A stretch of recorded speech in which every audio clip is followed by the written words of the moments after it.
Imaginez un monde sans génie. Personne pour inventer l'ampoule, composer des symphonies ou gribouiller des équations folles sur des tableaux poussiéreux. Plutôt sombre, non? Littéralement sombre, car sans eux, on serait encore à trébucher avec des bougies. Un génie n'est pas seulement quelqu'un qui obtient un score élevé à un test de QI. Ce sont ces feux d'artifice rares de l'histoire humaine qui illuminent le ciel de nuit avec des idées si éblouissantes que le reste d'entre nous passe des siècles à les contempler. Ils viennent sous toutes les formes, physiciens échevelés qui tordent le temps, peintres reclus qui griffonnent des machines volantes, philosophes qui exaspèrent des cités entières en posant trop de questions, et même des rêveurs qui pensent que les machines peuvent faire des maths à notre place. La beauté de ces esprits, c'est qu'ils ne se contentent pas de résoudre des problèmes. Ils en créent de nouveaux, et ce faisant, ils propulsent l'humanité vers des directions inattendues.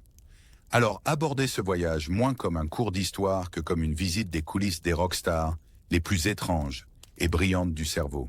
Et croyez-moi, après les avoir rencontrés, vous ne regarderez plus jamais une pomme tombant d'un arbre ou un sourire peint sur une toile de la même manière. Après nos feux d'artifice d'ouverture, il est temps de rencontrer la véritable rockstar de la Renaissance, Léonard de Vinci.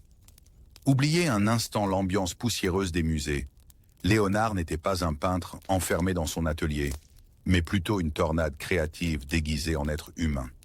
Son pinceau transformait de simples panneaux de bois en mystères éternels. Demandez donc à la Joconde, qui nous sourit en coin depuis 500 ans, sans jamais révéler son secret. Et puis il y a la Seine, une fresque murale si dramatique qu'elle fait passer les feuilletons modernes pour des histoires bien sages. Léonard ne se contentait pas de peindre des gens, il peignait des énigmes, des devinettes et des émotions si profondes que les historiens de l'art jouent encore aux détectives des siècles plus tard.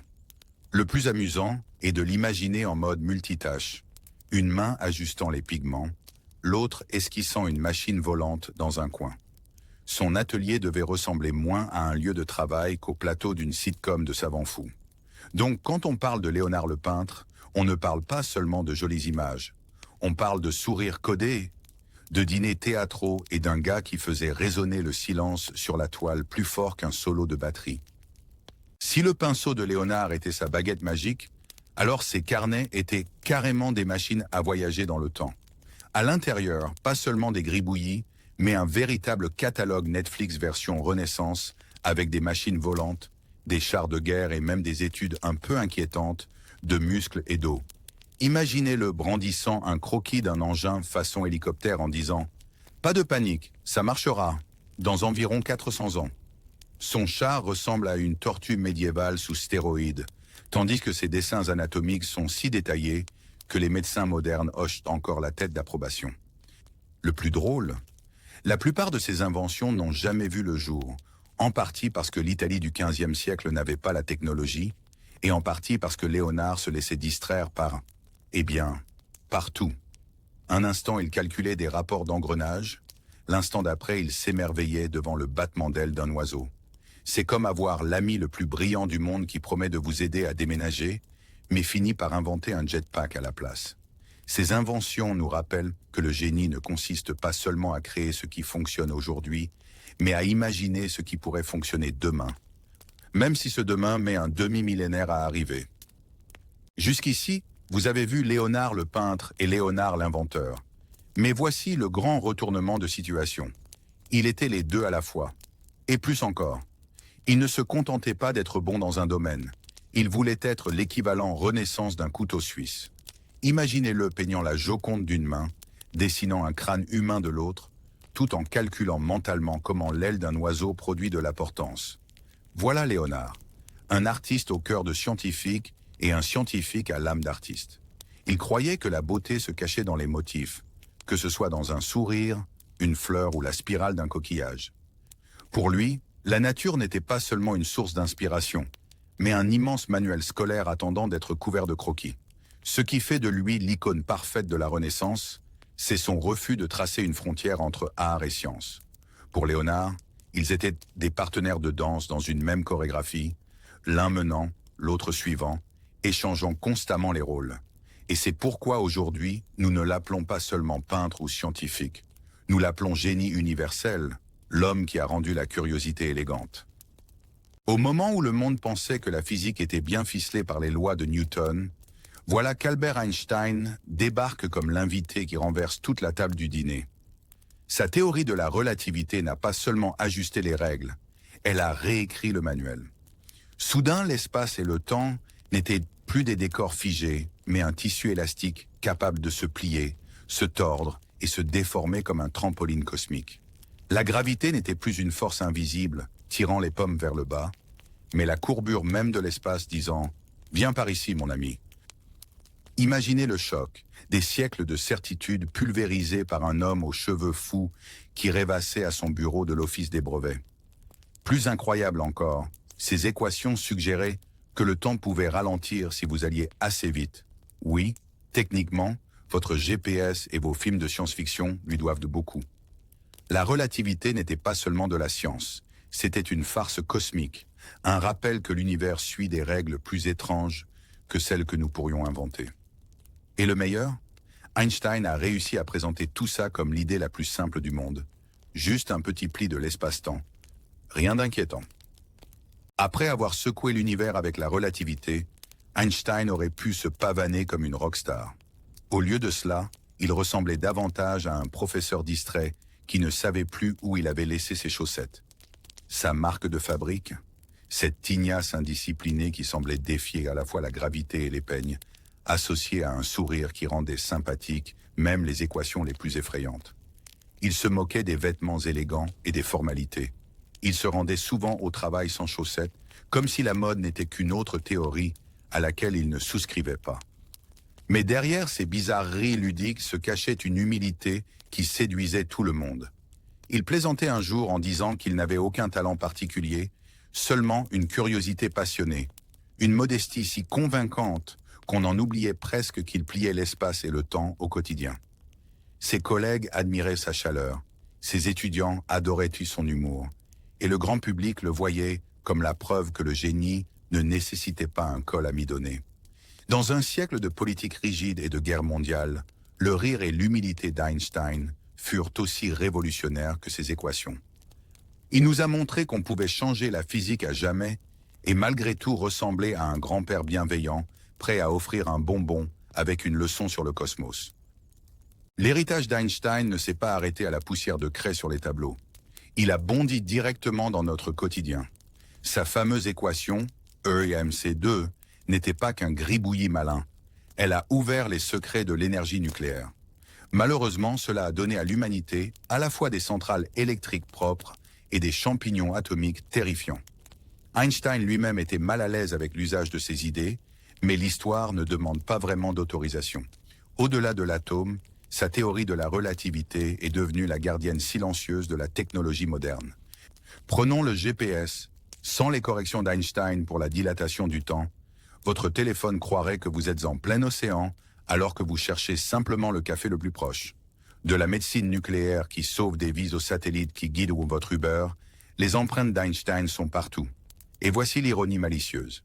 L'homme qui plaisantait en disant qu'il n'avait aucun talent particulier a fini par construire le squelette invisible du monde moderne. Alors la prochaine fois que votre GPS vous dit poliment de « tourner à gauche », chuchotez peut-être un merci discret au génie hirsute qui a plié l'espace et le temps pour éviter que vous ne vous perdiez en route pour le brunch. Toute grande découverte a besoin d'une bonne histoire d'origine, et celle de Newton implique le fruit le plus célèbre de l'histoire. Imaginez le jeune Isaac assis sous un arbre, tranquille, quand, paf, une pomme lui tombe sur la tête. Est-ce vraiment arrivé?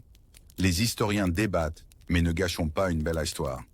L'important, c'est qu'au lieu de maudire la pomme et de faire une tarte, Newton s'est demandé pourquoi est-elle tombée droit vers le bas et pas sur le côté ou vers le haut. Ce petit moment du quotidien s'est transformé en l'une des plus grandes étincelles de la science. Il comprit que la même force qui attirait la pomme vers la Terre maintenait aussi la Lune en orbite autour de nous, comme un yo-yo cosmique. Soudain, la gravité n'était plus seulement une affaire de fruits maladroits, c'était la colle universelle qui tenait les cieux ensemble. Imaginez le choc, des siècles d'explications mystiques balayées par l'idée que tout obéit à une simple loi. Newton n'a pas seulement vu une pomme tomber, il a vu l'univers suivre des règles. Et dès lors, la relation de l'humanité avec le cosmos changea pour toujours. Une pomme, une question, un génie. Une fois que Newton eut son épiphanie inspirée par la pomme, il ne s'arrêta pas à la gravité. Il décida d'écrire le manuel d'instruction de l'univers. Le résultat, c'est 3 lois du mouvement, les règles d'or qui expliquent à pourquoi les balles roulent, les fusées décollent, et pourquoi vous tombez de votre chaise si vous vous penchez trop en arrière. La première loi dit que les objets aiment continuer ce qu'ils font déjà, ce qui est essentiellement la façon dont l'univers dit « Ne me dérange pas, sauf si c'est vraiment nécessaire ». La deuxième loi relie force, masse et accélération dans une formule élégante que chaque étudiant en physique adore et redoute à la fois. Et la troisième loi, pour chaque action, il y a une réaction égale et opposée. Donc la prochaine fois que vous vous cognez l'orteil contre un pied de table, rappelez-vous, techniquement, la table vous a rendu le coup. Ces principes n'ont pas seulement mis de l'ordre dans la mécanique. Ils ont donné à l'humanité le plan pour construire des ponts, envoyer des fusées dans l'espace et concevoir des montagnes russes qui ne projettent pas les passagers en orbite. Newton a transformé le chaos du mouvement en une symphonie de règles prévisibles et ce faisant, nous a remis les clés du monde physique. Malgré tout son génie, Newton n'était pas vraiment l'âme de la fête. En fait, s'il y avait eu un concours du génie le plus introverti, il l'aurait remporté haut la main. C'était le genre d'homme qui préférait s'enfermer dans son bureau pendant des jours plutôt que de bavarder autour d'une pinte à la taverne. Ses habitudes de reclus lui valurent la réputation de penseur solitaire, mais cette solitude fut un terreau fertile pour certaines des idées les plus influentes de la science. Entre 2 silences, il produisit des théories qui remodelèrent la physique, l'astronomie et même les mathématiques avec l'invention du calcul. Oui, cette chose que les étudiants râlent encore à devoir apprendre. L'ironie est savoureuse. L'homme qui fuyait les gens a fini par influencer presque tout le monde sur Terre, qu'il le sache ou non. De la manière dont les ponts tiennent, à la façon dont les fusées volent, jusqu'aux orbites des planètes, les empreintes de Newton sont partout. Il n'était peut-être pas le voisin le plus chaleureux, mais son héritage rappelle que parfois, les voix les plus discrètes résonnent le plus fort dans l'histoire. Alors, si son agenda social était vide, son calendrier de percées scientifiques, lui était absolument surchargé. Voici Nikola Tesla, l'homme qui transforma l'électricité d'un simple tour de salon en le sang vital du monde moderne. Tandis qu'Edison faisait la promotion de son courant continu comme un vendeur trop insistant, Tesla esquissait tranquillement le courant alternatif, le système qui finirait par alimenter aussi bien votre lampe de chevet que les gratte-ciel de New York. L'acier était malin car il pouvait voyager sur de longues distances sans s'essouffler, contrairement au DC qui s'épuisait comme un sprinter après un court sprint. La vision de Tesla transforma les villes en merveilles scintillantes, remplaçant l'ombre des bougies par l'éclat électrique. Imaginez la première fois que les gens virent des rues entières illuminées. C'était comme si l'humanité avait volé le feu aux dieux une seconde fois, mais cette fois-ci sans sourcils roussis. Bien sûr, la guerre des courants avec Edison rendit l'histoire plus croustillante. Edison organisait des démonstrations en électrocutant des animaux pour prouver que l'acier était dangereux, tandis que Tesla alimentait calmement des foires entières pour prouver que c'était sûr. Spoiler alert, c'est Tesla qui a gagné. Grâce à lui, nos vies modernes vibrent au rythme du courant alternatif, un système si fluide qu'on l'oublie presque, mais sans lequel nous serions encore coincés dans l'obscurité. Si le courant alternatif de Tesla a illuminé le monde, ses autres inventions l'ont fait ressembler à un sorcier en audition pour un film de science-fiction. Il rêvait de transmission d'énergie sans fil, de l'électricité bondissant dans l'air sans un seul câble, comme un éclair sur commande. Dans son laboratoire, Tesla se tenait calmement parmi des éclairs crépitants, plus grands que lui, tandis que les visiteurs essayaient de ne pas s'évanouir. Il y avait aussi son fameux « rayon de la mort », dont il affirmait qu'il pouvait anéantir des armées ou rendre la guerre obsolète. Spoiler, personne ne l'a jamais vu fonctionner, mais l'idée seule suffisait à intriguer et à effrayer un peu les gouvernements. Et n'oublions pas ses expériences avec les signaux radio et la télécommande, si en avance que certains pensaient qu'il invoquait des fantômes. Les inventions de Tesla dansaient sur la frontière entre le génie et le « tu es sûr que c'est sans danger ». Ce qui le rendait unique, ce n'était pas seulement les gadgets, mais sa manière d'imaginer un futur où l'énergie circulerait librement, sans limite ni fil. Certaines de ces idées ne sont jamais sorties du carnet de croquis, mais beaucoup sont devenues les graines des technologies dont nous dépendons encore aujourd'hui. Malgré ses expériences éblouissantes et ses spectacles d'éclairs, la vie de Nikola Tesla s'acheva sur une note plus calme et plus solitaire. Il fut célébré comme un visionnaire, mais souvent oublié une fois les projecteurs éteints. Alors que ses idées illuminèrent des villes, Tesla passa ses dernières années dans une modeste chambre d'hôtel à New York, nourrissant des pigeons et griffonnant de nouvelles inventions qui ne quittèrent jamais ses carnets. C'était le genre de génie capable d'imaginer alimenter toute la planète, mais qui avait parfois du mal à alimenter son propre compte en banque. L'histoire a un sens de l'humour doux amer.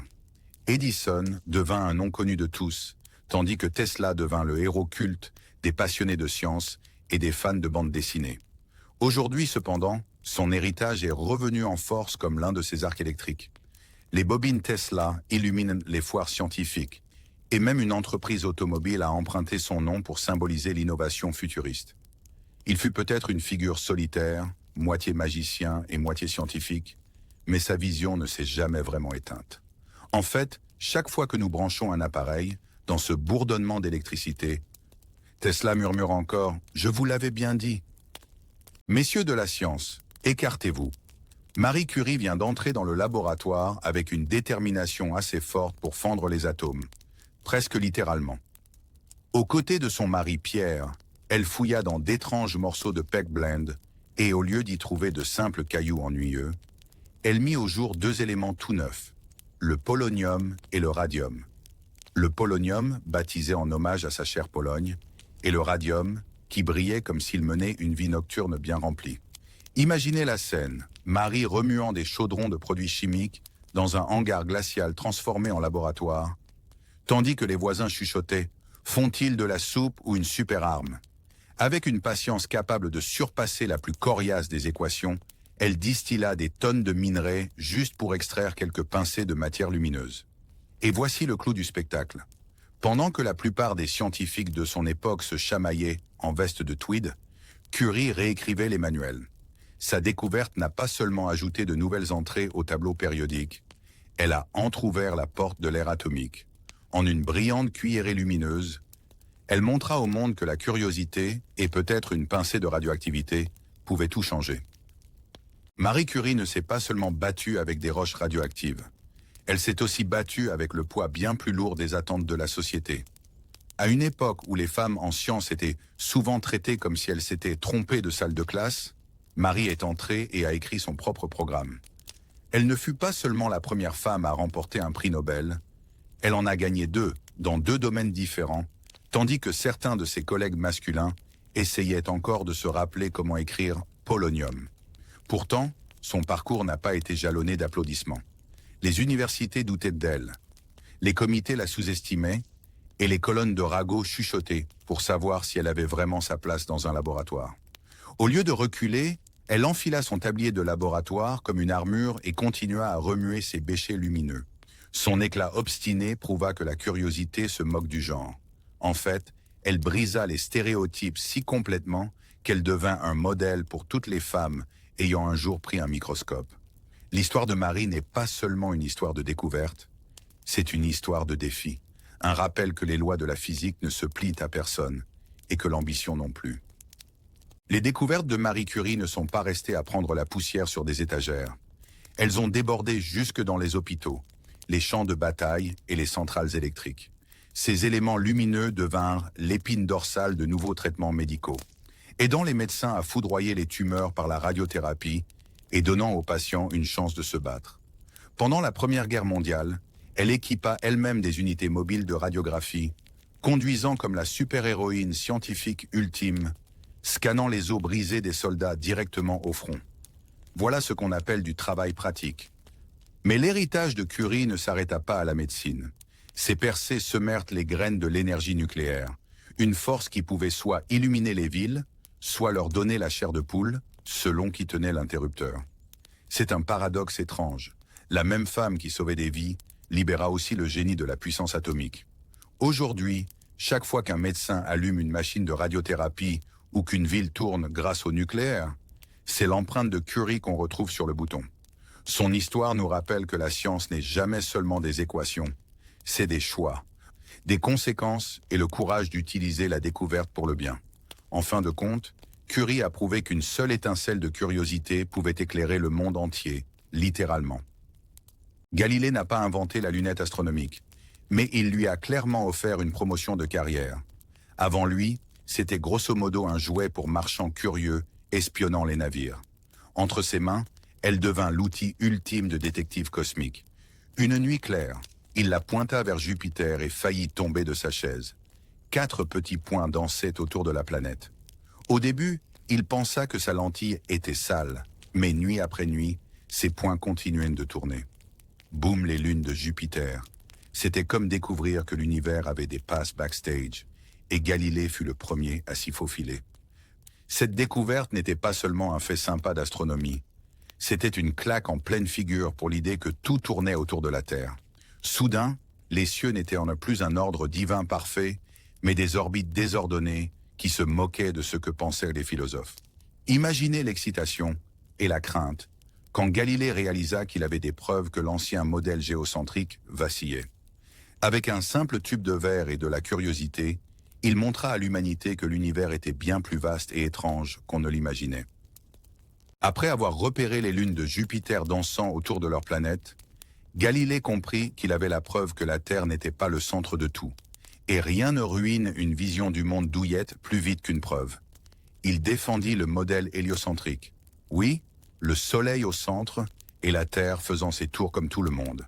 Mais nous étions dans l'Italie du XVIIe siècle, et suggérer que la Terre bougeait, c'était comme dire au pape que son application de carte avait un bug.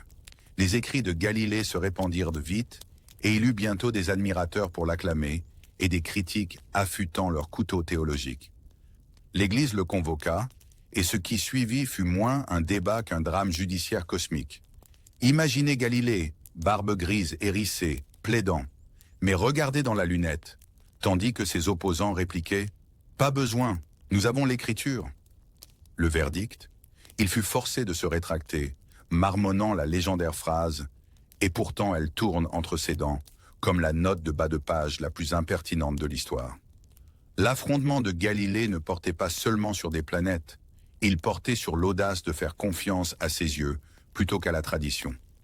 Il fut peut-être réduit au silence, mais sa lunette avait déjà crié assez fort pour ébranler les cieux. Même après le drame judiciaire, le plus grand héritage de Galilée n'était pas sa querelle avec l'Église. C'était la façon dont il transforma la science en sport pratique. Au lieu d'acquiescer aux vieilles leçons d'Aristote, Galilée laissait tomber des balles de tour, les faisait rouler sur des rampes et transforma pratiquement Pise en le premier terrain de jeu de la physique. Il découvrit que les objets tombent à la même vitesse, quel que soit leur poids, ce qui dut être une nouvelle embarrassante pour ceux qui pensaient que les grosses pierres avaient des privilèges spéciaux. Ces expériences avec des plans inclinés montrèrent que le mouvement pouvait être mesuré, prédit et, plus important encore, testé plutôt que simplement deviné. Cette idée simple que la connaissance doit venir de l'observation et de l'expérimentation devint la colonne vertébrale de la science moderne. Il échangea les débats philosophiques de salon contre de vraies données, devenant le père de la science expérimentale. Imaginez Galilée dans le monde d'aujourd'hui. Ce serait le type qui transforme son garage en laboratoire, met en ligne des vidéos de pommes tombant au ralenti sur YouTube et dit « Vous voyez, je vous l'avais bien dit ». En fin de compte, Galilée ne se contenta pas de regarder les étoiles. Il changea la manière dont les humains regardent tout. L'aventure de Charles Darwin ne commença pas dans un laboratoire, mais sur le pont d'un navire, le HMS Beagle. Imaginez un jeune Darwin, la moitié du temps malade en mer, et l'autre moitié écrivant frénétiquement dans son carnet. Le voyage du Beagle autour du monde fut comme la sortie scolaire ultime, sauf avec moins de pauses déjeuner et beaucoup plus d'IGAN. Lorsqu'il atteignit les îles Galapagos, ce fut comme tomber dans la cuisine expérimentale de la nature. Des tortues géantes se traînaient comme si le temps passait plus lentement pour elles. Et des pinsons arboraient des becs si étranges qu'on aurait dit qu'ils avaient été dessinés par un comité. Darwin réalisa que ces variations farfelues n'étaient pas aléatoires. C'étaient des astuces de survie, adaptées au buffet de chaque île. Au lieu de voir des espèces fixes gravées dans la pierre, Darwin commença à percevoir un grand remix permanent de la vie. L'idée était encore floue à l'époque, mais les graines de l'évolution étaient déjà plantées dans son carnet. Et ainsi, le jeune naturaliste malade en mer devint le DJ accidentel de la biologie, mixant des morceaux de bec de pinson et de carapace de tortue en ouverture d'une théorie révolutionnaire. De retour des Galapagos avec un carnet rempli d'oiseaux étranges et de tortues géantes, Darwin commença à relier les points. Et ce qu'il dessina fit halter le monde. Sa théorie de l'évolution par sélection naturelle était simple, mais renversante. La vie n'était pas une exposition figée de musée, mais un remix constant, avec la nature comme DJ. Les espèces ne restèrent pas identiques pour toujours. Elles s'adaptaient, concouraient, et les mieux adaptées survivaient. Soudain, les humains n'étaient plus les joyaux de la couronne délicatement placés dans la création. Ils étaient des joueurs dans le même jeu de survie que les pinsons et les iguanes. Pour la société victorienne, c'était l'équivalent intellectuel de quelqu'un tirant le tapis sous leurs pieds dans le salon. Les prêtres froncèrent les sourcils, les scientifiques débattaient, et le public murmurait « Attendez, nous sommes cousins avec les singes ». Darwin lui-même n'était pas un provocateur. Il écrivait prudemment, comme s'il déposait une bombe, mais l'enveloppait dans une prose anglaise polie. Pourtant, l'onde de choc était imparable. La théorie ne remettait pas seulement en question la façon dont on voyait les animaux. Elle redéfinissait la manière dont l'humanité se voyait elle-même. Non pas comme des maîtres de la nature, mais comme ses enfants agités et en évolution. La théorie de Darwin ne resta pas enfermée dans les manuels de biologie. Elle se répandit dans chaque recoin de la science et même de la société. En biologie, elle devint la boussole guidant tout, de la génétique à l'écologie. Soudain, les scientifiques pouvaient expliquer pourquoi les girafes étirèrent leur cou vers le ciel et pourquoi les coléoptères avaient assez de variétés pour organiser leur propre Fashion Week. Mais en dehors du labo, les choses devinrent compliquées. Certains penseurs tordirent la notion de « survie du plus apte » en excuse pour des politiques impitoyables ou une économie féroce. Comme si Darwin avait rédigé un manuel pour les salles de conseil et les champs de bataille. Spoiler, il ne l'a pas fait. Pendant ce temps, artistes, écrivains et philosophes saisirent ces idées pour réimaginer la place de l'humanité dans la grande histoire de la vie. Qu'il soit adoré ou attaqué, le travail de Darwin força chacun à repenser qui nous sommes et d'où nous venons. Et c'est là la partie amusante. Les notes griffonnées d'un homme pris de mal de mer lors d'un long voyage en bateau finirent par ébranler les fondations de la biologie, de l'éthique et même de notre manière de raconter nos propres histoires. L'évolution ne concernait pas seulement les pinsons, elle consistait à redéfinir l'album de famille humain avec quelques parents très surprenants. Bien avant les manuels scolaires et les conférences TED, il y avait Confucius, un homme dont la sagesse était assez tranchante pour percer le chaos de la période des printemps et automnes. Né à une époque où les États féodaux se chamaillaient comme des enfants se battant pour des jouets, Confucius ne prit pas l'épée, il prit des idées. Il croyait que l'ordre pouvait être rétabli non par la force, mais en enseignant aux gens à vivre avec vertu, respect et un bon sens des manières. Imaginez-le traversant les cours de dirigeants querelleurs, lâchant calmement des maximes comme des biscuits chinois. L'homme supérieur est modeste en parole, mais excelle en action. Tandis que les seigneurs tramèrent des guerres, lui tramait l'éthique. Bien que sa carrière d'officier ait été quelque peu un échec, on l'ignorait souvent ou on lui montrait poliment la sortie. Ses voyages firent de lui un enseignant itinérant, rassemblant des disciples comme un groupe de rock en tournée. Il portèrent ses leçons à travers toute la Chine, et peu à peu, celui qui avait été rejeté par les politiciens devint la boussole morale d'une civilisation. La vie de Confucius prouve que parfois les plus grandes révolutions ne commencent pas avec des armées, mais avec un enseignant et un tableau rempli d'idées intemporelles. Confucius n'a pas construit d'armée ni d'empire. Il a construit des idées. Sa philosophie tournait autour de 3 principes simples mais puissants. Ren, bienveillance, Li, propriété rituelle, et Yi, droiture. Ensemble, ils étaient comme la version chinoise antique du Wi-Fi, connectant les gens et évitant à la société de planter. Ren parlait de compassion, rappelant aux dirigeants de ne pas traiter les citoyens comme des baguettes jetables. Li concernait les manières et le respect, depuis l'art de s'incliner correctement jusqu'à l'interdiction de tremper 2 fois lors des banquets. Yi signifiait faire ce qui est juste, même quand ce n'était pas pratique, car le véritable honneur n'admet pas de raccourcis. Ce n'était pas de simples concepts abstraits, ils remodelèrent de la façon dont les familles, les gouvernements et les communautés se comportaient. Imaginez Confucius comme le premier coach de vie du monde, enseignant aux rois à ne pas être des tyrans et rappelant au peuple que la gentillesse est contagieuse. Avec le temps, ces principes devinrent le logiciel sous-jacent de la culture d'Asie de l'Est, influençant tout, des examens impériaux jusqu'à la manière dont les enfants saluaient leurs parents. En bref, tandis que d'autres se battaient pour le pouvoir avec des épées, Confucius arma l'humanité avec l'éthique, et cela s'avéra être une arme bien plus tranchante. Confucius a peut-être quitté ce monde il y a plus de 2 millénaires, mais sa voix résonne encore comme une sonnerie intemporelle que personne n'ose mettre en sourdine. Ses analectes devinrent le manuel des empereurs, des érudits et même des étudiants nerveux révisant pour les examens impériaux. Pendant des siècles, ses idées façonnèrent les lois, les écoles, les traditions familiales et même la façon dont les gens se saluaient à table. Pensez à lui comme à l'influenceur ultime, sauf qu'au lieu de hashtag, il avait des maximes comme « Ne fais pas aux autres ce que tu ne voudrais pas qu'on te fasse ».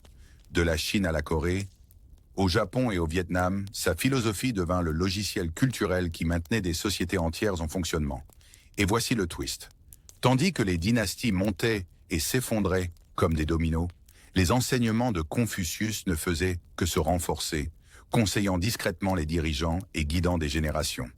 Aujourd'hui, que ce soit dans des salles de réunion citant des livres de leadership ou dans des classes enseignant le respect, des bribes de sa sagesse s'insinuent encore dans la vie quotidienne.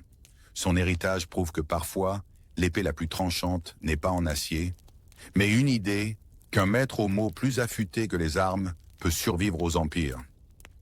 Si la philosophie était un gigantesque buffet, Aristote serait le type qui remplit son assiette avec absolument tout ce qu'il trouve.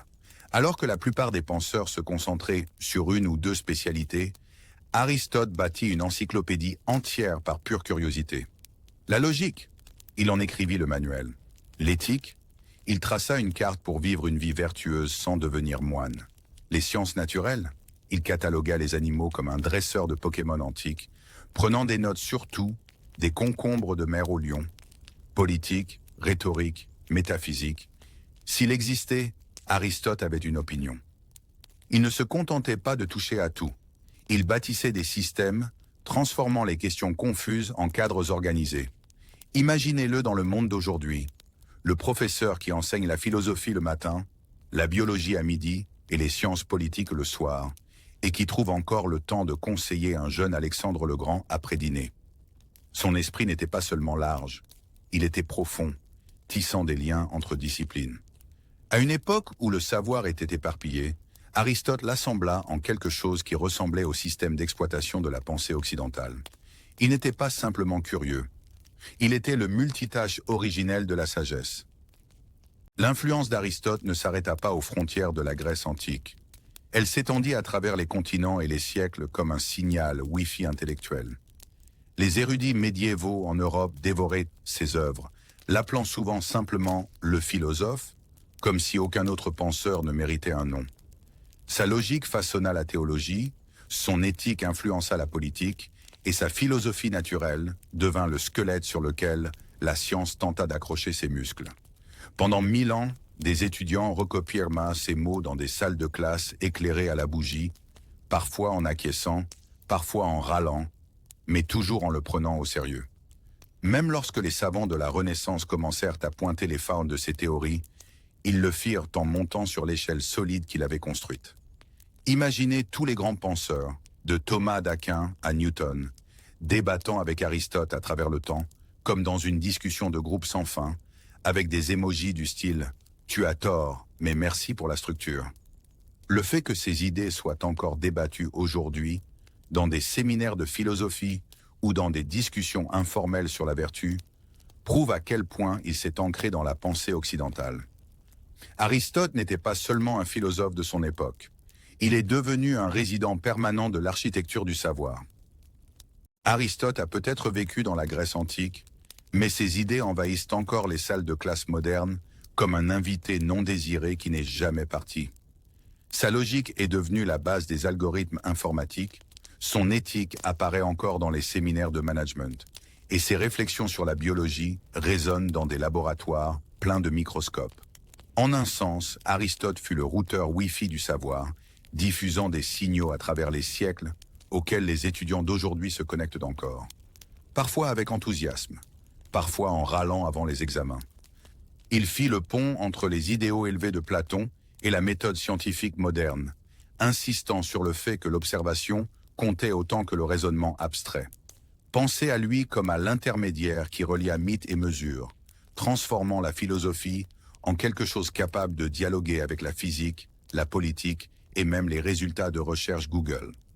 Si Platon rêvait de formes parfaites, Aristote s'assura que nous ayons des instructions pratiques pour classer les chats, diriger les cités et débattre sans perdre d'amis. Sa capacité à relier la pensée ancienne à la curiosité moderne prouve qu'il n'était pas seulement un penseur de son époque. Il fut un penseur pour tous les temps, le pont originel entre les mondes du savoir. Platon ne voulait pas seulement décrire le monde. Il voulait le redessiner, en commençant par l'esprit. Sa célèbre théorie des formes affirmait que tout ce que nous voyons, chaises, arbres, même sandwich, n'est que l'ombre floue de versions parfaites flottant dans le royaume des idées. Pour l'expliquer, il nous donna la légendaire allégorie de la caverne. Imaginez des humains enchaînés dans une grotte sombre, fixant des ombres vacillantes sur le mur et croyant que c'est toute la réalité. Puis un penseur courageux s'échappe, trébuche dans la lumière aveuglante du soleil et réalise « Attendez, ce n'était que des ombres de la vraie chose. » C'est la version antique du passage de la VHS à la 4K. L'histoire n'était pas seulement de la philosophie, c'était un réveil, une invitation à questionner les apparences, à poursuivre la vérité et peut-être à plisser un peu moins les yeux devant les ombres. La caverne de Platon continue d'inspirer tout le monde, des philosophes aux cinéastes, prouvant qu'une métaphore vieille de 2400 ans peut encore nous faire douter. Vivons-nous la réalité ou regardons-nous juste des ombres sur Netflix? Platon ne s'est pas contenté d'écrire des dialogues brillants. Il voulait redessiner la politique elle-même. Dans son œuvre « La République », il soutenait que les meilleurs dirigeants ne devaient pas être des guerriers ni des nobles fortunés, mais des philosophes. Oui, le livre dit en gros « La vie ne serait-elle pas meilleure si les intellos gouvernaient ?»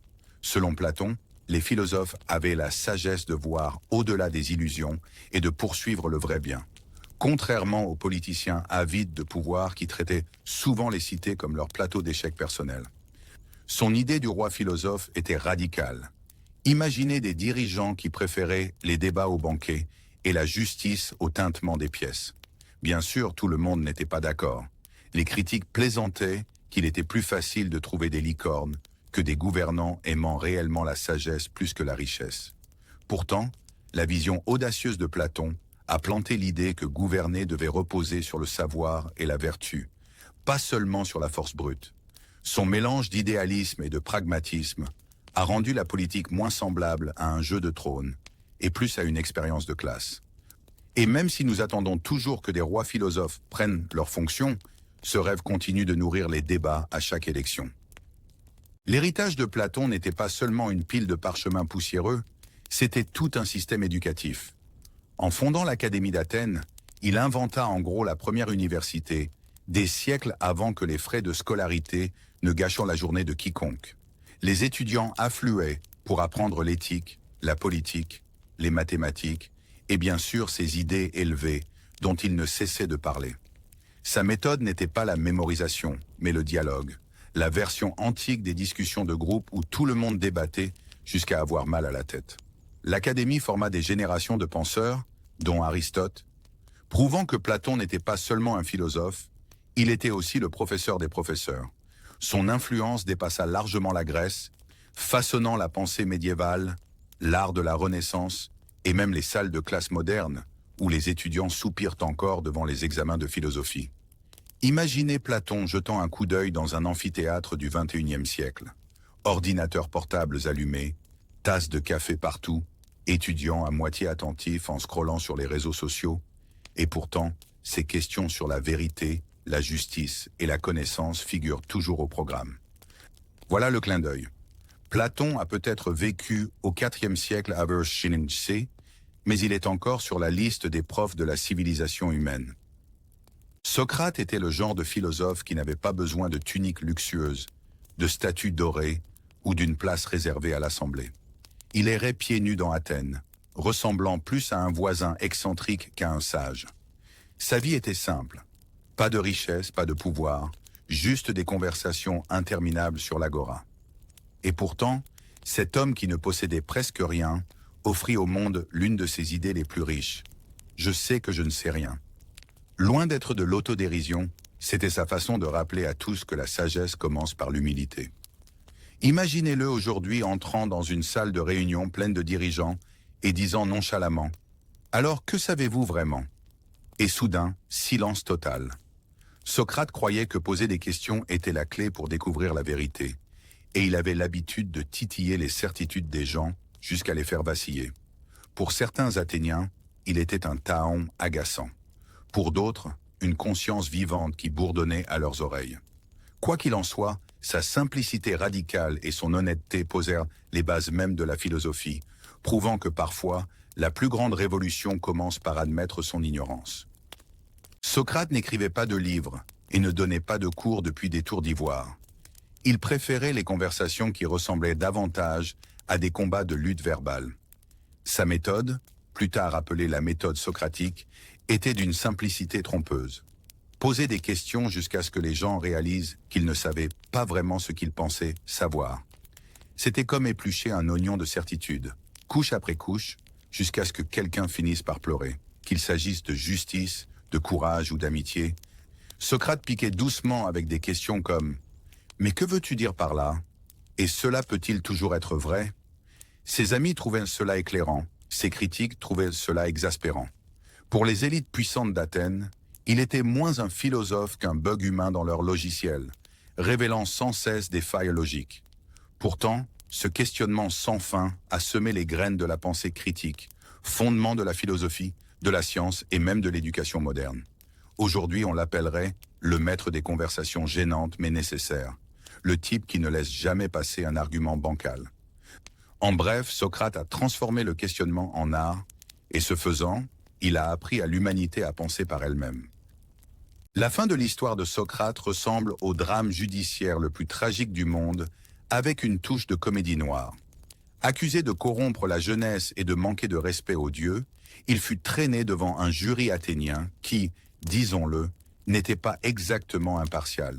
Au lieu de supplier la clémence, Socrate redoubla d'audace, livrant des discours à moitié défense, à moitié roast. Quand on lui demanda quelle punition il méritait, il suggéra malicieusement des repas gratuits à vie, comme une pension de héros aux frais de la cité. Sans surprise, le jury n'apparut. Condamné à mort, il accepta son destin avec calme, buvant une coupe de ciguë comme s'il s'agissait d'une tisane au goût douteux. Entouré d'élèves en larmes, il garda son humour et sa sérénité jusqu'au bout, prouvant que sa philosophie n'était pas que des mots. C'était une manière de vivre, même face à la mort. Le procès et la mort de Socrate devinrent légendaires, faisant de lui le premier martyr de la philosophie, un homme qui refusa de compromettre la vérité même quand cela lui coûta tout. La vie de Johann Sebastian Bach était tout sauf glamour. Oubliez le champagne et les cours royales.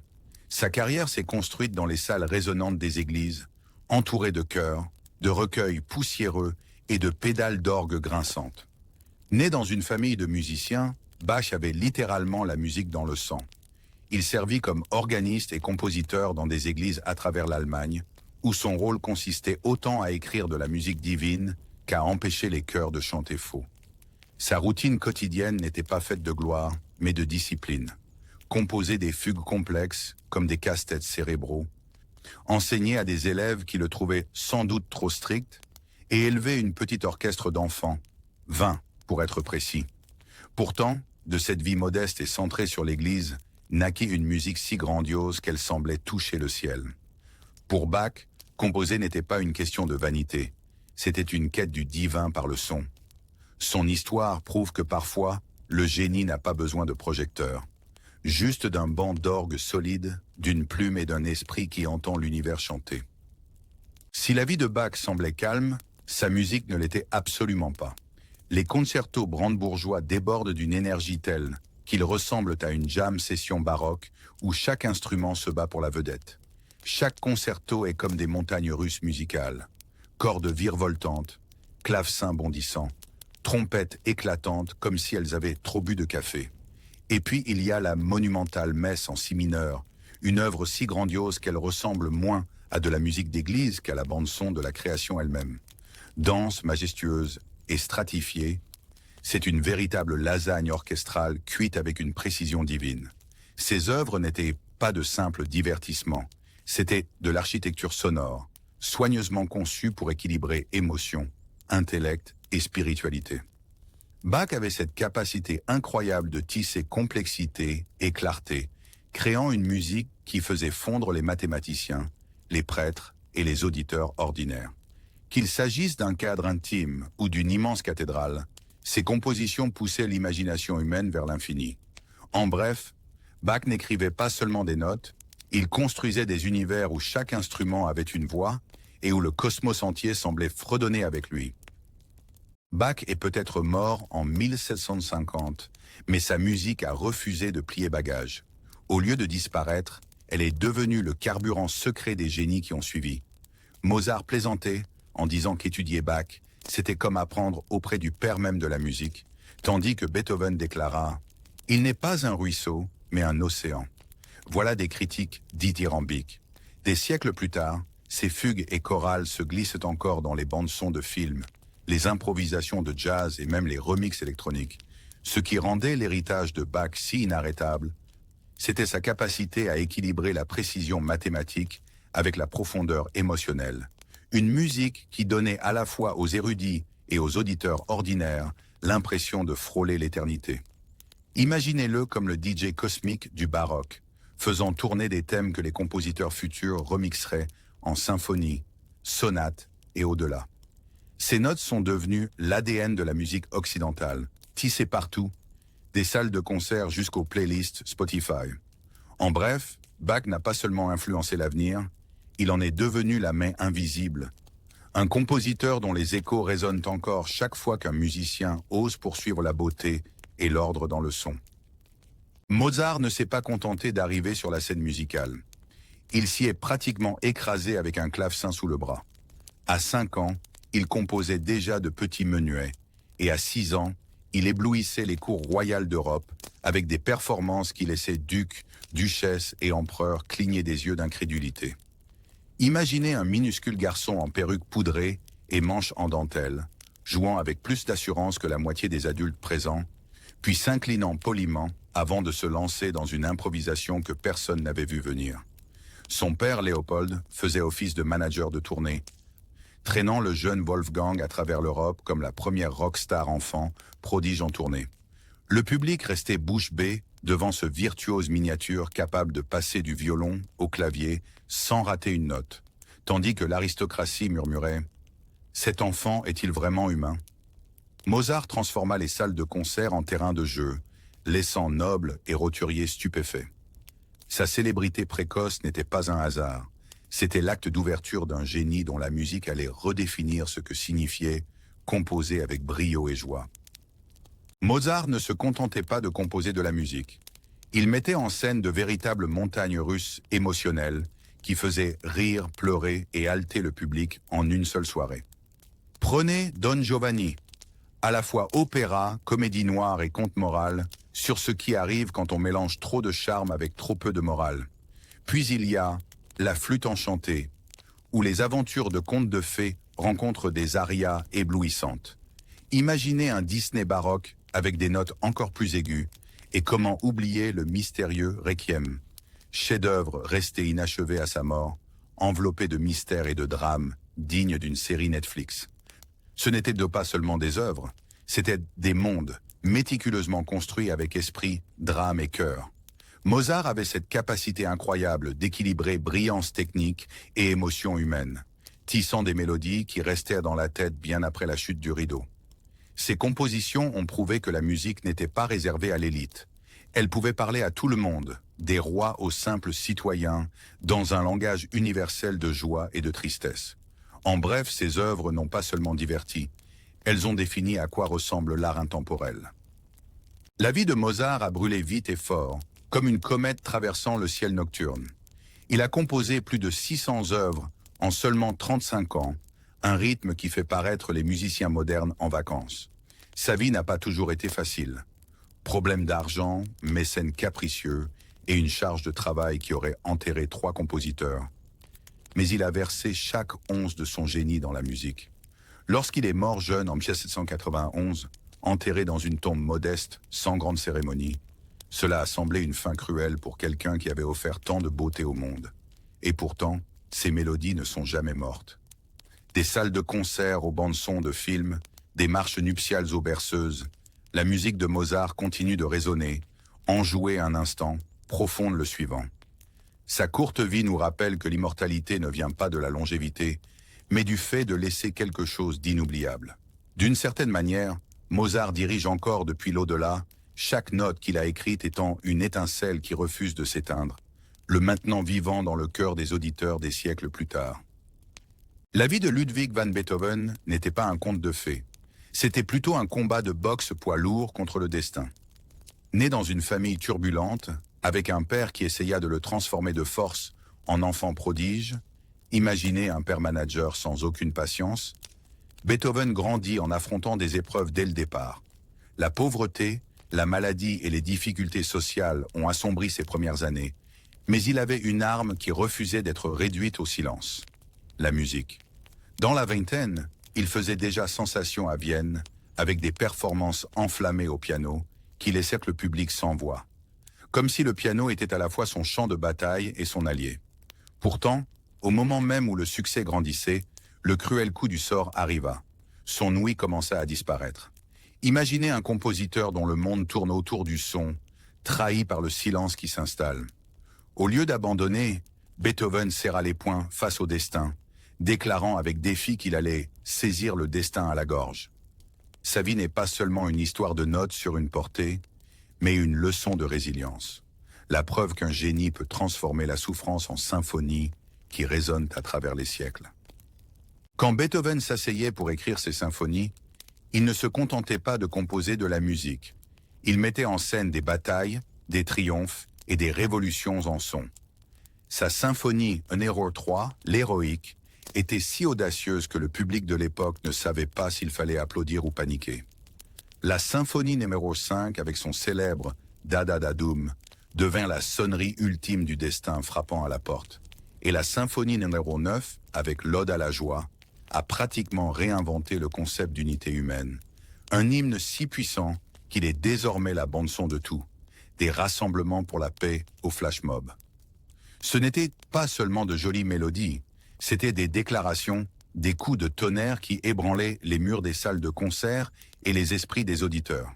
Beethoven prit la forme classique, l'étira, la brisa et la reconstruisit en quelque chose de monumental. Ces symphonies n'ont pas seulement élevé la barre de la musique, elles ont relevé le plafond, les murs et le sol. Si Mozart était le génie de la grâce sans effort, Beethoven était le génie de la puissance défiant le destin. Et ces symphonies restent parmi les lettres d'amour les plus tonitruantes jamais écrites à l'esprit humain. L'histoire de Beethoven est moins une tragédie qu'un acte de défi. Un artiste qui fixa le silence droit dans les yeux et refusa de cligner. Lorsque sa surdité fut presque totale, la plupart des gens auraient pris leur retraite. Mais Beethoven redoubla d'efforts, composant des œuvres qui résonnaient de vie, même s'il ne pouvait plus les entendre. Imaginez gribouiller des notes furieuses sur une portée sans savoir exactement comment elles sonnaient, mais avec assez de confiance pour offrir des chefs-d'œuvre comme les derniers quatuors et la 9e symphonie. Son existence même devint un cri de ralliement. L'esprit humain est plus fort que le destin lui-même.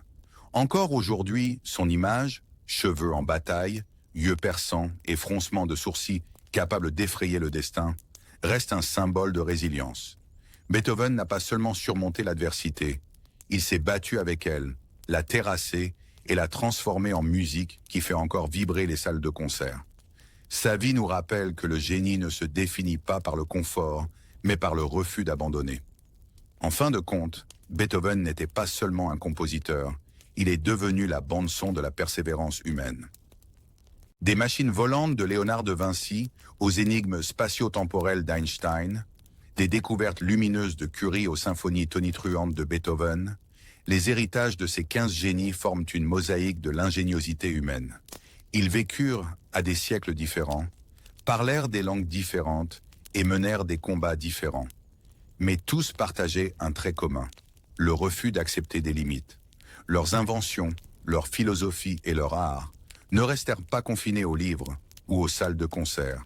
Ils ont imprégné notre manière de vivre, d'aimer et d'imaginer aujourd'hui.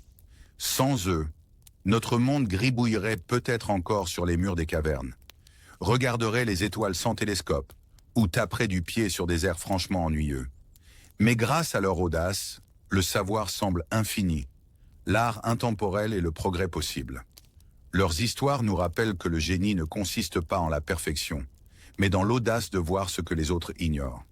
Ensemble, ils n'ont pas seulement écrit l'histoire, ils nous ont donné les outils pour rêver plus grand, discuter plus fort, construire plus haut et rire de l'impossible jusqu'à ce qu'il devienne réalité. S'il y a une leçon à tirer de cette galerie de génies, c'est que le savoir, l'art et la créativité ne sont pas des luxes, ce sont des outils de survie. Chaque découverte, de la pomme de Newton aux éclairs de Tesla, des fioles lumineuses de Curie aux fugues de Bach, a montré que le progrès humain prospère grâce à la curiosité et à l'imagination. Ces personnes n'ont pas accepté le monde tel qu'il était. Elles l'ont piqué, questionné et parfois carrément agacé jusqu'à ce qu'il révèle quelque chose de nouveau. Leurs œuvres nous rappellent que la science et l'art ne sont pas ennemis, mais partenaires pour faire avancer l'humanité. La science nous donne le comment, l'art nous donne le pourquoi, et la créativité nous donne le courage d'essayer quand même. Ensemble, ils forment un triangle de pouvoir qu'aucun empire, aucune économie, ni aucun obstacle ne peut écraser facilement. Le message est clair, tant que nous continuerons à poser des questions, à peindre des idées et à composer des futurs, nous ne manquerons jamais de chemin à explorer. Le génie ne consiste pas à naître extraordinaire. Il consiste à oser utiliser notre esprit comme une arme d'émerveillement. Ce qui relie toutes ces histoires, c'est une vérité finale. Le monde a toujours eu besoin de personnes assez audacieuses pour être différentes. Les génies ne naissent pas pour se fondre dans la masse. Ils naissent pour bousculer la fête. De Galilée défiant l'Église à Curie brisant les barrières de genre, de Beethoven secouant le poing face au destin à Darwin, chamboulant l'image que l'humanité avait d'elle-même, chacun a prouvé que le progrès appartient aux rêveurs obstinés. Le monde peut lever les yeux au ciel, rire ou même les punir au départ, mais l'histoire finit par s'agenouiller à leurs pieds. La différence n'est pas un défaut, c'est l'étincelle qui déclenche le changement. Sans ceux qui osent zigzaguer quand les autres restent en ligne droite, nous serions encore coincés à contempler les mêmes vieux horizons. Le message est espiègle mais sérieux. Adoptez vos bizarreries, défendez vos idées folles et n'ayez pas peur de rester seul. Car chaque soi-disant marginal pourrait bien être le prochain Mozart, le prochain Einstein ou la prochaine étincelle qui éclaire le chemin de l'humanité. Et ainsi, le rideau tombe. Mais pas vraiment. Car le prochain génie n'est pas coincé dans un vieux manuel poussiéreux. Il est peut-être en train de siroter un café au coin de la rue, de griffonner dans un cahier d'école ou de bidouiller du code dans un garage. Le génie n'a jamais été une affaire de couronne ou de titre. C'est une question de curiosité, de courage et de cran pour briser les schémas. Les grandes figures de l'histoire prouvent que l'extraordinaire se cache souvent dans l'ordinaire. Peut-être que le prochain Mozart s'exerce à la guitare sur YouTube, que la prochaine Curie fixe un kit de sciences lumineux, ou que le prochain Einstein rêve éveillé pendant un cours de maths.